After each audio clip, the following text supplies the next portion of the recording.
మనకు అడ్డంకిగా మారింది. స్థానిక సంస్థల్లో కానీ ఈరోజు స్థానిక సంస్థల్లో రిజర్వేషన్లు ఇవ్వాలి అని అంటే, నోటిఫికేషన్ ఇవ్వాలి అంటే 2018లో ఆనాటి ప్రభుత్వం చేసిన పంచాయతీరాజ్ యాక్ట్ ఈరోజు అడ్డంకిగా మారింది. దాన్ని కూడా తక్షణమే కోర్టు ఆదేశాలు ఇచ్చింది, సెప్టెంబర్ 30 లోపల మీరు స్థానిక సంస్థల ఎన్నికలను నిర్వహించండి అని. మరి అత్యవసరంగా ఎన్నికల్లో నిర్వహించాలంటే ఈ చట్టం అడ్డంకిగా మారిందని, శాసనసభకు సమయం ఉందని మంత్రివర్గ సమావేశాన్ని ఏర్పాటు చేసి ఆర్డినెన్స్ తీసుకొచ్చి ఆ 50% అడ్డంకిని తొలగించండి అని ఆర్డినెన్స్ పాస్ చేసినాం. ఆ ఆర్డినెన్స్ కూడా గవర్నర్ గారి దగ్గరికి వెళ్ళింది. గవర్నర్ గారు అది కూడా ఆమోదించకుండా రాష్ట్రపతి గారికి పంపించారు. ఇవాళ విద్యా ఉద్యోగ అవకాశాలలో 42% రిజర్వేషన్, స్థానిక సంస్థల్లో 42% రిజర్వేషన్ బలహీన వర్గాలకు ఇచ్చే బిల్లులు రాష్ట్రపతి గారి దగ్గరనే ఉన్నాయి. చంద్రశేఖరరావు గారు తెచ్చిన చట్టం ఈరోజు 50% లోపలనే రిజర్వేషన్లు ఉండాలని ఏదైతే చేసిండో దాన్ని తొలగించడానికి చేసిన ఆర్డినెన్స్ కూడా ఈరోజు కేంద్ర ప్రభుత్వం దగ్గర, రాష్ట్రపతి గారి దగ్గర చిక్కుకున్నాయి. ఇవాళ మేము వాటి గురించి మాట్లాడి, వాటి గురించి చర్చించి, ఇక వీళ్ళు వినడం లేదు, వీళ్ళతోని కొట్లాడాల్సిందే అని ఢిల్లీ జంతర్ మంతర్ దగ్గర పెద్ద ఎత్తున ధర్నా చేసినాం.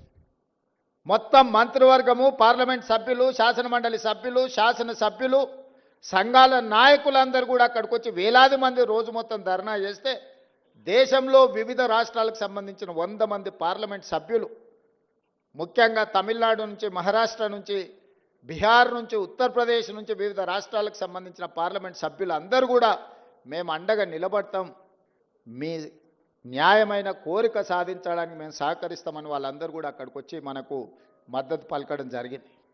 అయినా బీఆర్ఎస్ వాళ్ళు అక్కడికి రాలేదు, బీజేపీ వాళ్ళు అక్కడికి రాలేదు. నేను ఒకటే అడుగుతున్నది, కాంగ్రెస్ ధర్నా కాదు, కాంగ్రెస్కు లాభం చేకూర్చేది కాదు. బలహీన వర్గాలకు సంబంధించి బహుజనుల కోసం రిజర్వేషన్లను పెంచుదామని దేశంలో ఉండే అన్ని పక్షాలు అక్కడికి వచ్చి మద్దతు ఇచ్చినాయి. మరి బీజేపీ, బీఆర్ఎస్ అక్కడికి రాలేదు, మద్దతు పలకలేదు అని అంటే మీరందరూ ఆలోచన చెయ్యండి అని చెప్పి మీకు విజ్ఞప్తి చేస్తున్నాను.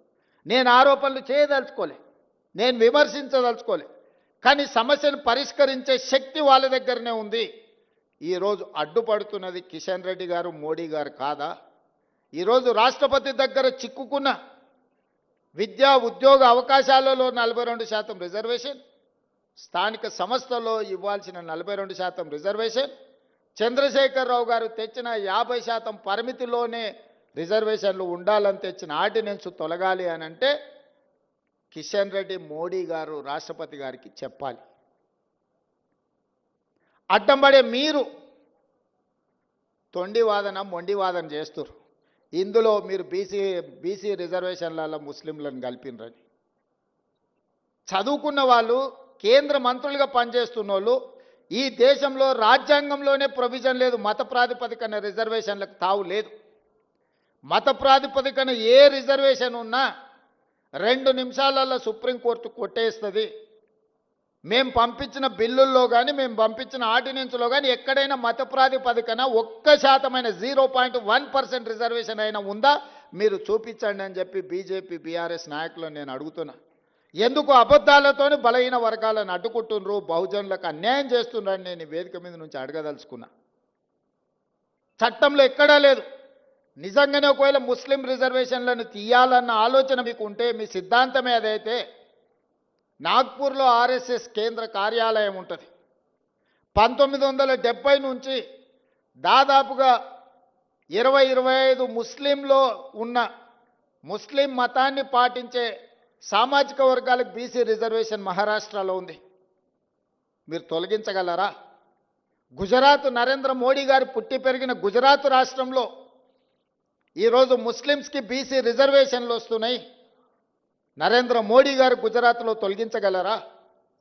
ఈరోజు ఉత్తరప్రదేశ్లో బీసీ రిజర్వేషన్లలో ముస్లింలకు సంబంధించిన రిజర్వేషన్లు ఉన్నాయి.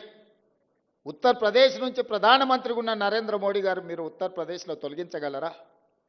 దూదేకుల కానీ, నూరు భాష కానీ, ఇతర ముస్లిం వెనుకబడిన వర్గాలు మొదటి నుంచి బీసీలలో రిజర్వేషన్లు ఉన్నాయి. మన దగ్గర కూడా దూదేకులకు రిజర్వేషన్ ఉంది, నూరు భాష ఉంది.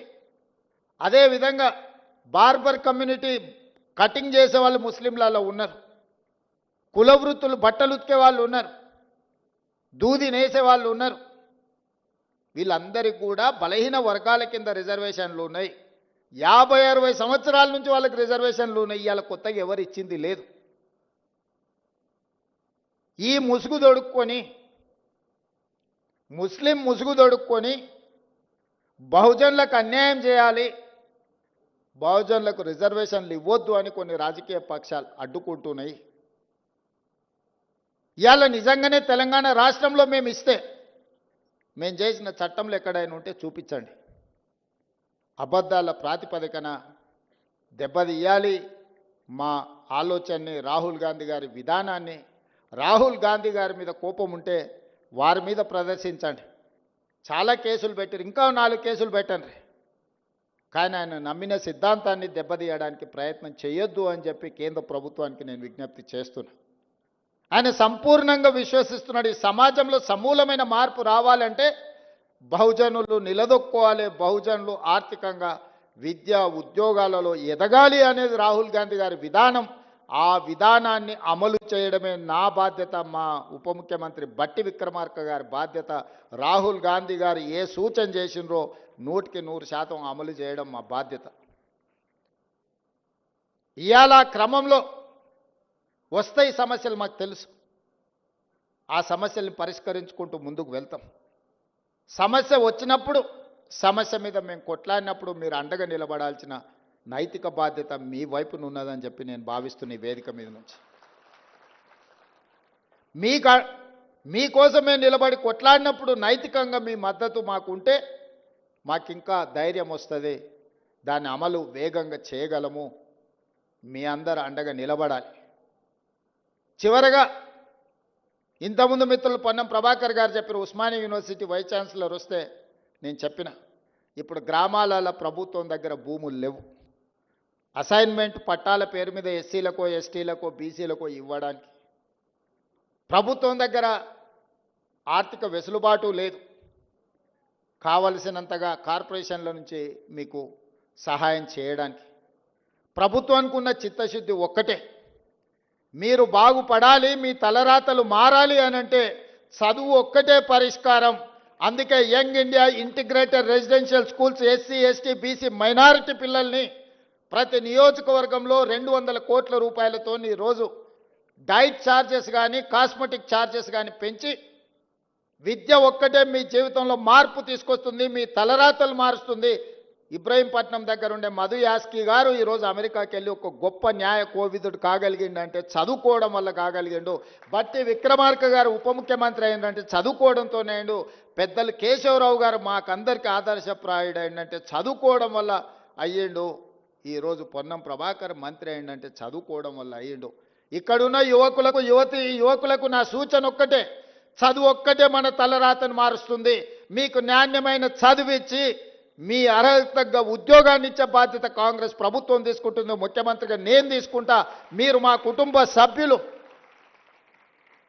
నేను ఎస్సీ వర్గీకరణ చేసినప్పుడు మా మాదిగ సోదరులు, మా మాదిగ బిడ్డ, మా మాదిగ సోదరుడు ఒకవేళ ముఖ్యమంత్రి ఉంటే మాకు ఎంత న్యాయం జరుగుద్దో, రేవంత్ అన్న ఉంటే కూడా మాకంత న్యాయం జరిగింది. 59 ఉపకులాలకు న్యాయం జరిగిందని మాదిగ సోదరులు వాళ్ళ సామాజిక వర్గంలో